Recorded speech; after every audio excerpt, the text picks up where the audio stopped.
നടൻ സലീം കുമാറിന്റെ മരണാനന്തര ചടങ്ങിനിടെ മകൻ ചന്തു മീഡിയക്കാരോട് ദേഷ്യപ്പെടുന്ന വീഡിയോ കണ്ടപ്പോൾ ഭയങ്കര സങ്കടം തോന്നി.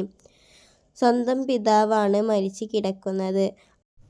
അവരുടെ വീട്ടുകാർക്ക് ഒരു പ്രൈവസി കൊടുക്കാതെ തിക്കിത്തിരക്കി വരുന്ന മീഡിയക്കാർക്ക് നാണമില്ലേ? അതിനിടയിൽ മുഖ്യമന്ത്രി വി.ഡി. സതീശൻ വന്നപ്പോൾ ഒരു പൊട്ടൻ മുഖ്യമന്ത്രിക്ക് ഷാൾ ഇടാൻ നിൽക്കുന്നു. പക്ഷേ മുഖ്യമന്ത്രി അത് ഇടാൻ സമ്മതിക്കാതെ അവിടെ നിന്നും പോയി. ഇത് മീഡിയക്കാരുടെ സ്ഥിരം പരിപാടിയാണ്. മരണ വീട്ടിലേക്ക് ക്യാമറയും തൂക്കിപ്പിടിച്ച് എല്ലാ വീഡിയോയും സ്വന്തം ക്യാമറയിൽ പകർത്തണമെന്നുള്ള വാശിയാണ് ഓരോരുത്തരും തിക്കിത്തിരക്കി ബുദ്ധിമുട്ടുണ്ടാക്കുന്നത്. സ്വന്തം വീട്ടുകാർക്ക് മരണപ്പെട്ടവരെ കാണാനോ അവരുടെ അടുത്ത് അവസാനമായി ഇരിക്കാനോ ഒന്നും മീഡിയക്കാർ സമ്മതിക്കാത്ത അവസ്ഥയാണ് ഇപ്പോൾ ഉള്ളത്. ഇത് വീട്ടുകാരെ ഒരുപാട് സങ്കടപ്പെടുത്തുന്നു.